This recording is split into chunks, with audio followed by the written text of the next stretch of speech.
Right. What happened was I already did the predictions for this. Got flamed for that shit. Did it? Shout out my boy Tom, battle rap resume man. Uh, but we forgot to press record. So you know what I'm gonna do? I'm gonna double down. Let's go.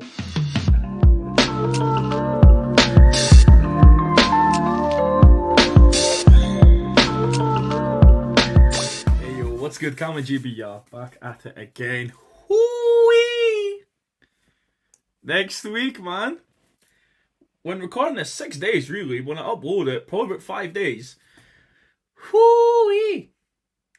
This is a crazy one. So, we back in London. Plug 2. It's gonna be a movie. It's better be a fucking movie. This card is looking fantastic. Oh, this needs to be a great card. I'm gonna bring we gonna bring the energy. This shit gonna go up. I mean up. So let's get right into the battles. Prediction time. Let's go. So we've missed out on 2 battles, which I do think is really unfortunate. We missed out now on Aunt Keith versus Black T, which in an American in the card always makes it a little spicy. And you know what, Aunt Keith's fire, so I'm hoping they actually get him across, man. And Mackenzie versus Villain, which I'm gutted for. I am gutted. My boy Mackenzie, man. Needed him there. Needed just a little bit of Scottish representation because he's fucking crazy and he gets these opportunities. He needs to keep doing. Whatever happened. It is what it is. But that means the first battle we get Black T versus Villain. Now I think this was originally booked. I think this was the original battle, and then they split it up into 2, and then they've come back together again. Which I don't like that for Villain, and I'm sorry, I fuck with you, Villain, but we need the best of you. We need the best of you because a vintage Villain is so fucking dangerous, so dangerous, and we need that. A vintage Villain can almost beat anyone. It just needs to, But Black T's crazy. Black T had a really good battle with Briggsy. Black T's been all, he's had a good few amount of battles now, and he's really starting to show himself, and he's kind of right now the in between of both the No Loose Chat, kind of like how Tech is on No Loose Chat and Premier Battles. He's kind of the one kind of weaving inside, so he deserves this, and the battle with Briggs is really good. So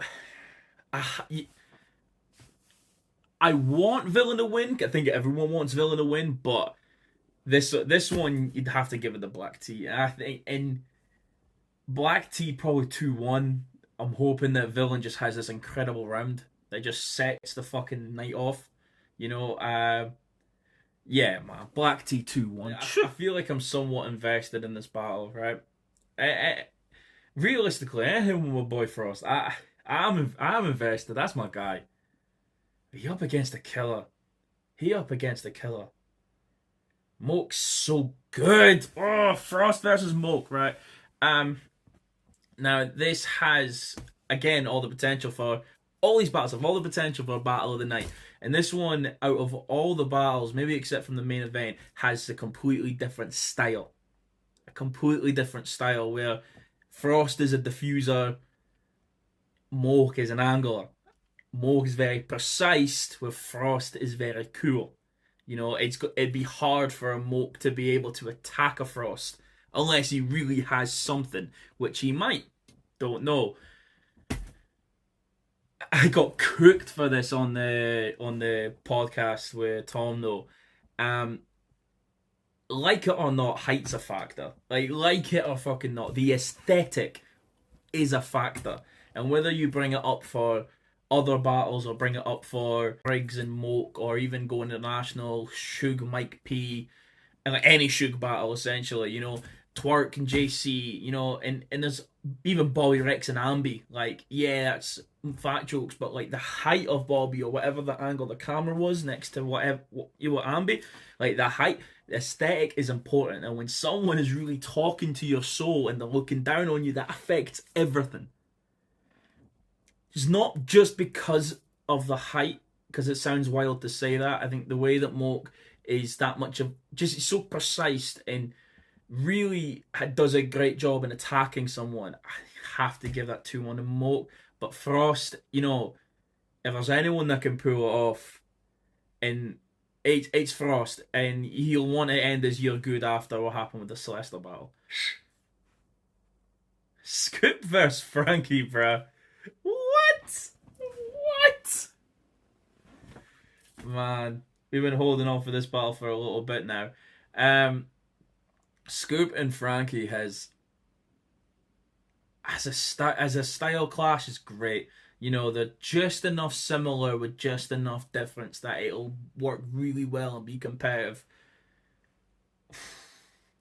I put Scoop at such a high pedestal. I put Frankie up there too, but Scoop is that fucking guy. Jesus. And what he done versus Crash on a return, man, madness, absolutely madness. And then even Frankie with the homeschool battle, with the Frost battle, visual, like he's on a tier two. This has got everything it needs to be great. I'm gonna go with Scoop, just personally, but man, I wouldn't be surprised if Frankie just pulls the rug from the under the carpet. I just hold Scoop so highly. Ark versus Koji. Another one, another fucking fantastic battle. God damn! And what is great to see on this event is the great matchups. It's so good to see that matchups that actually they almost make sense. Every battle, each matchup makes sense. Every single one, and it's competitive. Every battle here is competitive in some form or way, and it's what we're needing. Can't be just going off on these random ass battles that don't make no sense and people are just doing it for the job. This is competitive. It's all competitive. I just watched the face off with Ark and Koji and the main event. And Koji talking spicy, but Ark is able to see right through it. Like the way that Ark approached everything about how can you like literally telling him about how can you be this cocky without having anything written down, like that hit. Like is it all gas? It just hit? You know, Obviously Koji is double clipped up with having the material for Raptor, which whether it was all detail for Raptor, I don't know. You can take a punchline or two and just throw it around. Come on. You'll have more in the bag and being eager to battle. And this would be the one that could turn his year around. He had a great battle versus Visual, a great battle versus Frost, but this could be the one that turns it all around. Like because we still go the Bizzle shit because Koji acts like he's the champion, man, and he has every right to. Just when it mattered, it didn't go to plan. That being said, though, man, that's gotta be Arc 2-1. Just how Arc's return and and the level of seriousness he seems to take it, but it's like 45-55. But the extra 10 that I'm giving Arc, it's just because he's a legend. In the UK scene, he's a legend. What can we say? But this could be another great battle. Now you notice I never said co-main event Ark and Koji because come on, we kind of disrespecting the final here. We're kind of disrespecting this, man. Ainsley versus Bard. Now there's a lot of spice, some diss tracks, heel turns, a lot of interaction. They're building this up. This you've built up the whole year around the academy. This needed to be co-main event. Like just on its own. Whether you have the battles underneath, like this is your baby. You made this for the year. You put it in a high pedestal. So it's so hard to bet against Bard. I'm going to stick to that. Having Bard 2-1. There's so much experience and so much professionalism involved with him. It's so much going on. just as him as a battler, and there was a difference when Kingsley battled Mado and when Bard battled Kick. Like in the room, there was a difference. Like Kingsley was doing what he needed to do. Kingsley was going off. Kingsley had, he had the jokes. He had a little bit of everything kind of spread around, but the intensity went up when Bard was battling, and I think that's the one thing that Kingsley's maybe lacking is kind of the gut punch. Like the finishing blow. God, I bust my watch doing that. The proper one hit wonder boom. You know what I mean? Yeah, you know what I mean. I feel like Kingsley will whittle someone down until it's you get the fatality and he's fucking. And I think Kingsley just needs to do the finishing move, just needs to, and then because the body just goes after because he's done enough. He's won. Just needs a fatality, and I think there's times where Bard just has that fatality, but Kick Nelly third. If Kingsley can play with that, that might be a fatality. If he play with it right, but I'm going Bard 2-1 off the experience and just all pretty much the presence of who can grab the attention at that moment. Main event. So, Gemini versus Bobby Rex. Again, the face-off talking spicy. Spicy. We need the best of the best from both. I mean, we know Gemini's not going to come play. We know that. There's too much pride on the line for a man like that. And I'm really glad to hear the words from Bobby. I'm going to be more like I was in the Rivers battle than I was in the Fate battle. Which I am really glad to hear that. Because, you can do everything. You like Bobby's such a well-rounded battler that he can do everything at his own choice whenever he wants. And he'll still be in the battle or he'll win. This is Gemini though. And can you neutralize that same energy? Can you actually do that with Gemini? If you can do it with him, you can do it with anyone. You did your thing versus Tony D. Soul. You made that competitive. Like there's the ability to, but said yourself, this is the final boss in the UK. The final boss, and after this, like, if you beat a Gemini, I if money would need to be put down, I don't know how much money I would be able to put down. I could put down something. Bobby Rex versus Charlie Clips. Fuck it. If he can do that, then he needs another all-rounder GOAT. Okay, like, right, I'm saying it. That's just me, right? But it's Gemini, man. I'm saying Gemini 2-1.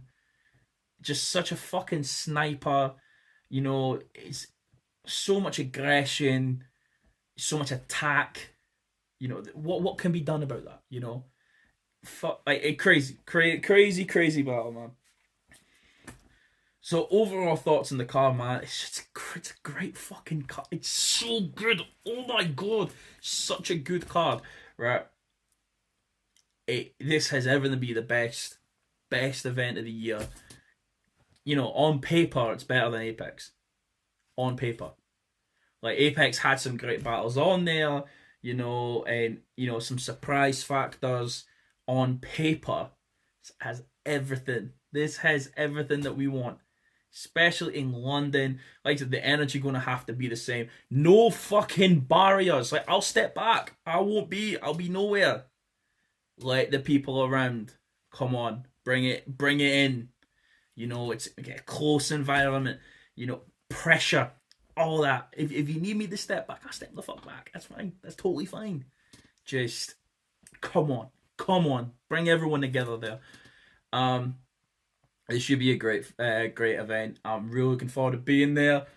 we're really looking forward to going to the boxing afterwards. That'll be a right laugh. See how that goes. And Camden as well. I think I'm staying quite close to Camden, so I'm Gucci. And then if there's anyone that's got the caffeine URL event, man, if there was a bar that was doing that, it'd be amazing. Lock the fucking doors. Caffeine URL homecoming. There'll be a Twitter prediction for that coming some point soon. But yeah, all in all, it's gonna be amazing. This has been a fantastic year, and I can't wait to kind of talk about the whole year of UK Battle Rap because that actually needs to be discussed. Whether it's No Loose Chat, Premier Battles, Don't Flop, like we need to discuss it all in a fucking timeline. UK Battle of the Year, who the fuck is that? Like, there's a few names that are like there's a contention there somewhere. But no, all in all, fucking great. Glad to see that we're healthy, and this has been a renaissance year for UK Battle Rap. And I'm really, really looking forward to the idea of the teams again. And it's battlers that were there currently running the teams. It's gonna be exciting, man. But we need everyone to commit to that. Jerseys and all that. Fire. Right. It's Cammygbr. Been here. I'm doubling down.